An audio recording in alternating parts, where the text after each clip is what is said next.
Good morning students, how are you. आज हम revision करने जा रहे हैं वाच्य। वाच्य क्या होता है? वाच्य को इंग्लिश में कहते हैं हम वॉइस, VOICE। वॉइस आपने इंग्लिश में पढ़े होंगे एक्टिव और पैसिव वॉइस। एक्टिव और पैसिव वॉइस में होता क्या है कि किसी भी बात को कहने का ढंग, किसी भी बात को कहने का जो ढंग होता है, जो कथन होता है, उसे हम क्या कहते हैं? वाच्य कहते हैं।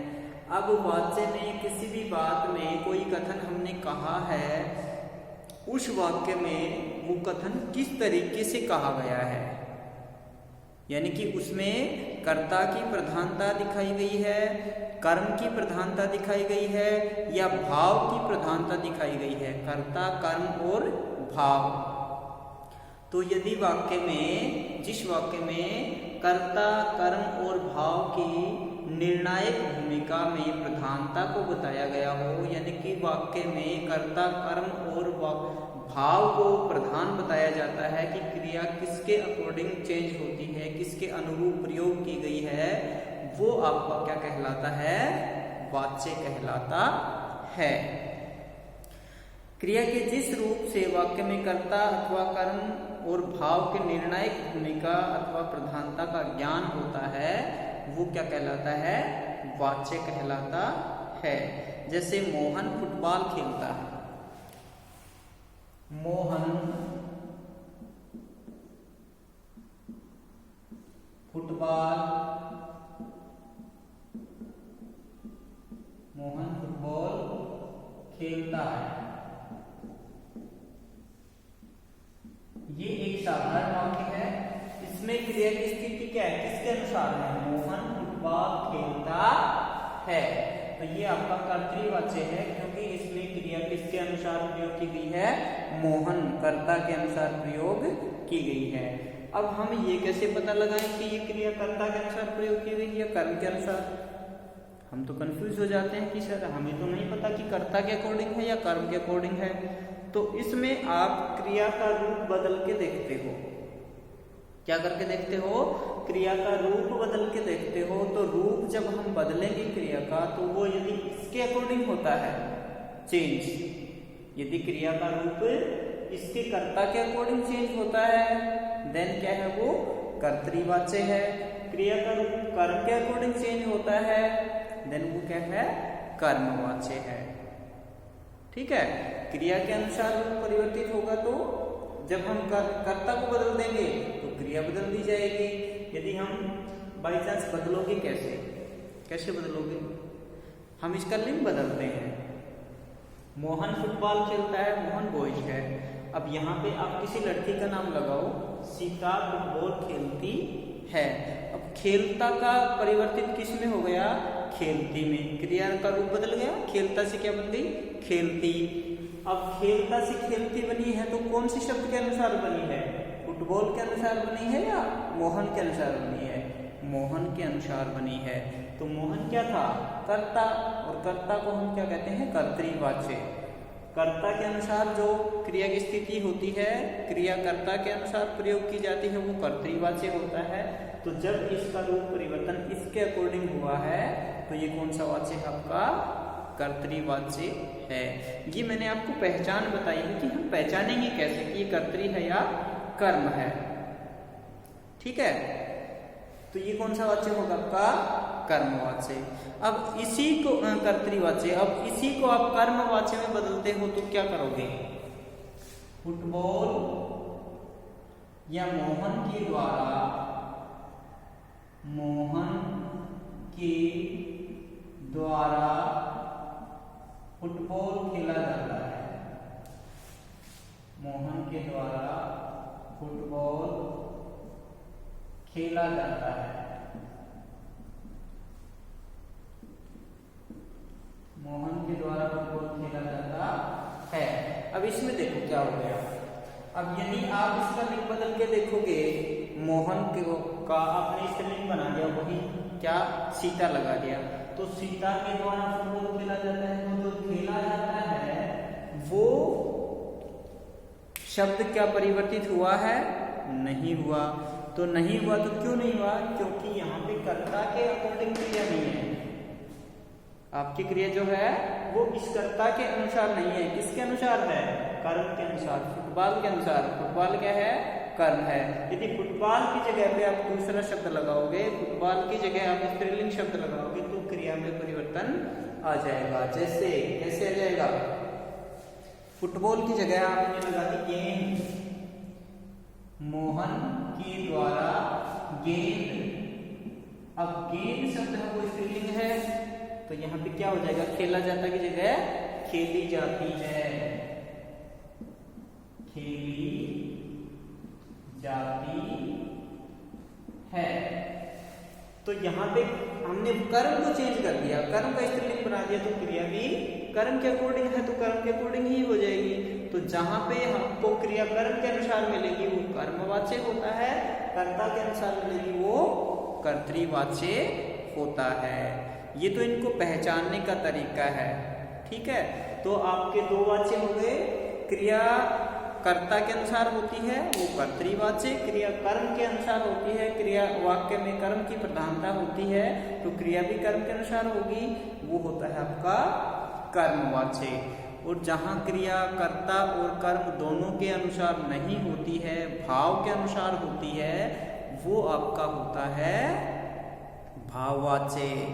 जैसे जिन वाक्यों में भाव की प्रधानता रहती है कर्ता और कर्म की तुलना में, वहां पे भाववाच्य कहलाता है।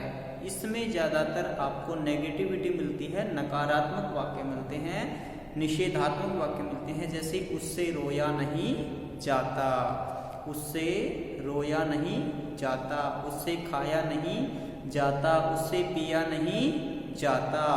अब पिया नहीं जाता जो जाता क्रिया है वो भाव के अनुसार प्रयोग की गई है, इसलिए जहां पे कर्ता और कर्म के अनुसार क्रिया प्रयोग ना होकर के भाव के अनुसार प्रयोग की जाती है वो आपका क्या कहलाता है? भाववाच्य कहलाता है। इसमें ज्यादातर, हमेशा नहीं होते हैं, ज्यादातर वाक्य किसके होते हैं? नेगेटिव होते हैं और कर्म नहीं होता है। और जिसमें के द्वारा, से द्वारा, उससे या से लगने या के द्वारा लगने से और नेगेटिव निषेधात्मक कोई शब्द लगने से जब भी कोई वाक्य आपको मिलेगा तो वो क्या होगा? आपका भाववाच्य कहलाएगा। तो वाच्य की परिभाषा हो गई क्लियर। कर्तृवाच्य क्या होता है? जिसमें क्रिया कर्ता के अनुसार होती है, वाक्य में क्रिया की प्रधानता कर्ता की प्रधानता होती है, वो आपका कर्तृवाच्य होता है। जिस वाक्य में कर्म की प्रधानता होती है वो कर्मवाच्य होता है, और जिस वाक्य में भाव की प्रधानता रहती है वो आपका भाववाच्य होता है। अब इनकी डेफिनेशन आपकी बुक में जो दे रखी है, आपको पहचानना कैसे है कि जिन वाक्यों में जिन वाक्यों में कर्ता की प्रधानता होती है तथा क्रिया लिंग वचन एवं कर्ता के अनुसार निर्धारित होती है। क्रिया का लिंग वचन भी किसके अनुसार होता है? कर्ता के अनुसार होता है, उसे कर्तृवाच्य कहते हैं। इन्हीं के द्वारा क्रिया का लिंग भी निर्धारित किया जाता है। कर्मवाच्य जिन वाक्यों में कर्म की प्रधानता होती है तथा लिंग क्रिया लिंग वचन एवं कर्म के अनुसार निर्धारित होते हैं उसे कर्मवाच्य कहा जाता है। कर्मवाच्य में सदैव सकर्मक क्रिया होती है, इसमें कर्ता की उपस्थिति भी नहीं रहती। जैसे कई बार यहाँ पे कर्ता की उपस्थिति होती भी है और नहीं भी होती है। जैसे पत्र लिखा जाता है। अब पत्र लिखा जाता है तो पत्र क्या है? ऑब्जेक्ट है, लिखने वाला कोई सब्जेक्ट है। तो लिखने वाला तो यहाँ पे है नहीं, उपलब्ध नहीं है, लेकिन कार्य क्या हो रहा है? पत्र लिखा जा रहा है। तो पत्र जो लिखने का कार्य है वो किसके ऊपर डिपेंड है? उसमें प्रधानता किसकी है? पत्र की प्रधानता है, और पत्र क्या है? एक ऑब्जेक्ट है। तो पत्र लिखा जा रहा है, ये कौन सा वाक्य है? आपका कर्मवाच्य का वाक्य है। फुटबॉल खेला गया या खेला जा रहा है, तो यहाँ पे फुटबॉल क्या है? ऑब्जेक्ट है। खेलने वाले तो करता है, लेकिन खेला क्या जा रहा है? फुटबॉल खेला जा रहा है। ये क्या है? कर्मवाच्य है। भाववाच्य में जिन वाक्यों में भाव की प्रधानता को कर्ता और कर्म की तुलना में गौण हो कर्ता और कर्म भाव की तुलना में गौण हो, गौण मतलब छोटे हों, तो वहां पे कौन सा वाच्य होता है? भाववाच्य होता है। जैसे छात्र से रोया नहीं जाता, सागर से सोया नहीं जाता। भाववाच्य प्राय अकर्मक क्रियाओं में होते हैं। भाववाच्यों में प्राय क्या होती है भाई? अकर्मक क्रिया होती है। वाक्य भी बहुधा नकारात्मक होते हैं। बहुधा मतलब बहुत बार, यानी कि ज्यादातर इसके वाक्य भी क्या होते हैं? निषेधात्मक, नकारात्मक होते हैं। क्रियाएं पुल्लिंग, एक वचन और अन्य पुरुष में होती हैं। इसकी क्रियाएं जो भी होती हैं भाववाच्य की, वो किस में होती हैं? पुल्लिंग और एक वचन में होती हैं। अब अगला है आपका वाच्य परिवर्तन। वाच्य परिवर्तन कैसे करें?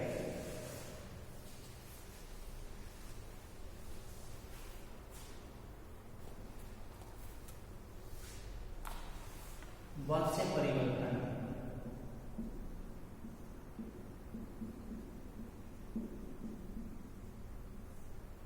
वाच्य परिवर्तन में क्या होता है कि एक वाच्य को दूसरे वाच्य में कैसे बदला जाए।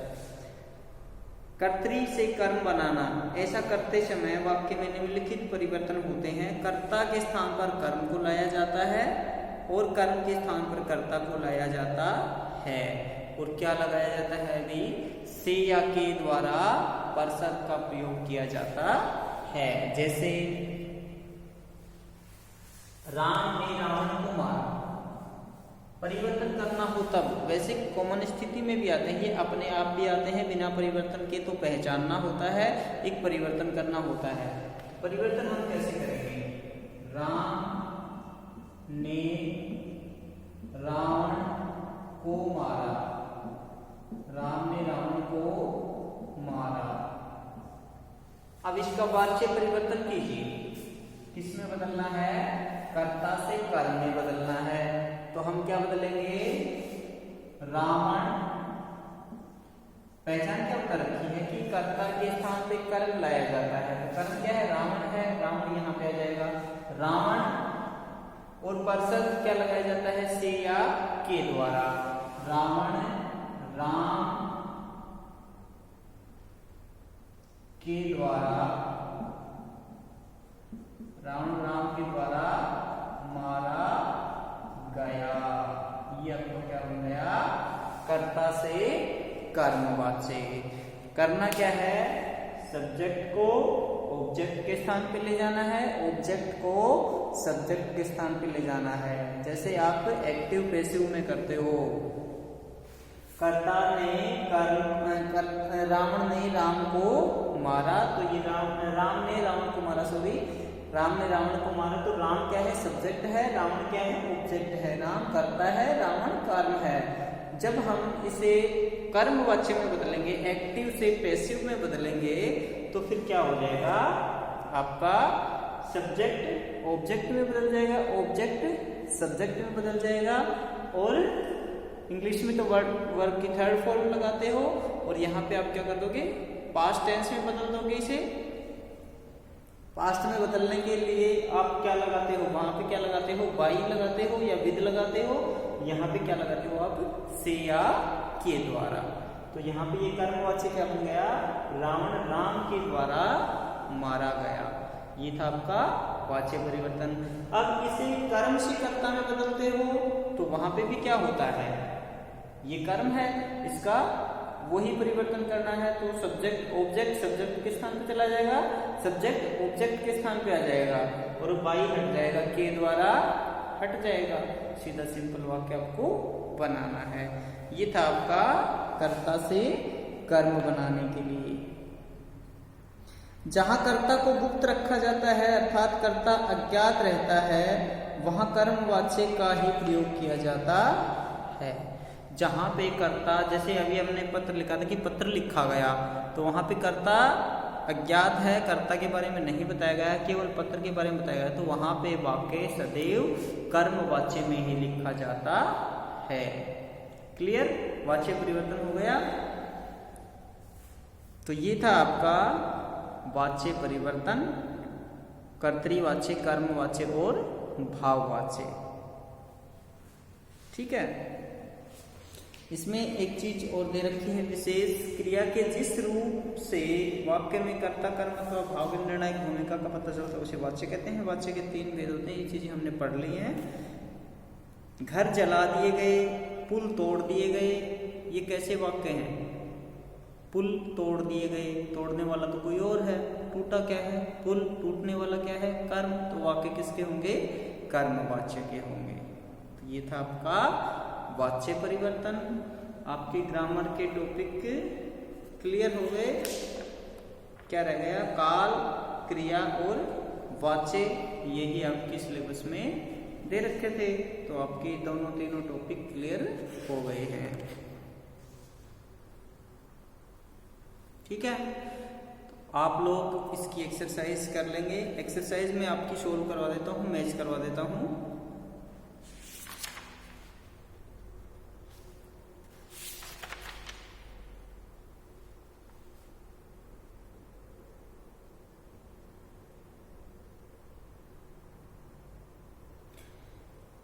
फर्स्ट क्वेश्चन में आपको वाच्य की डेफिनेशन लिखनी है जो आपकी बुक में दी हुई है। अदर देन अगले क्वेश्चन में है, निम्नलिखित वाक्यों को कर्मवाच्य में बदलिए। बाबा साहब अम्बेडकर ने देश का संविधान बनाया। तो कर्मवाच्य में क्या बदलोगे? बाबा साहब यहाँ पे आपको करना क्या है? सब्जेक्ट को ऑब्जेक्ट के स्थान पे ले जाना है। तो देश का संविधान बाबा साहेब अम्बेडकर के द्वारा बनाया गया। रविंद्रनाथ टैगोर ने राष्ट्रगान की रचना की। राष्ट्रगान की रचना रविंद्रनाथ टैगोर के द्वारा की गई। हमें कर्मवाच्य में बदलना है तो क्या करना है? से या के द्वारा लगाना है। सब्जेक्ट को ऑब्जेक्ट के स्थान पे, कर्ता को कर्म के स्थान पे, कर्म को कर्ता के स्थान पे लेके जाना है। भारत के सैनिकों ने दुश्मनों को पीछे खदेड़ दिया गया। दुश्मन भारत के सैनिकों के द्वारा पीछे खदेड़ दिए गए। उसमें खदेड़ दिया था, यहाँ पे खदेड़ दिए गए। नेहा ने निबंध लिखा। निबंध नेहा के द्वारा लिखा गया। गौरव ने कक्षा में प्रथम स्थान प्राप्त किया। गौरव के द्वारा कक्षा में प्रथम स्थान प्राप्त किया गया। ठीक है, दिए गए प्रश्नों के लिए सही विकल्प पर सही का निशान लगाइए। वाक्य के कितने भेद होते हैं भाई? 3 भेद होते हैं। गीता से रोया नहीं जाता, यह वाक्य कैसा है? भाववाचक, क्योंकि यहाँ पे निषेधात्मक है और भाव की प्रधानता दिखाई गई है। ये था आपका वाच्य का कंप्लीट चैप्टर। और इसके साथ साथ आप लोगों को करना क्या है कि अपनी जो रीडर की बुक है उसका एक एक चैप्टर 1 बाय 1 आपको रिवाइज करना है और उसकी एक्सरसाइज आपको सोल्व करनी है। जितने भी क्वेश्चन आपके बनते हैं आप हर दिन एक चैप्टर को रिवाइज करके और उसमें से खुद से क्वेश्चन बनाएंगे और उनके आंसर फाइंड करेंगे और उन्हें लर्न करेंगे। ओके, तो ये था आपका वाच्य का। आपके पोस्ट मिड टर्म का ग्रामर का जो सिलेबस है वो रिवाइज हो चुका है। ओके।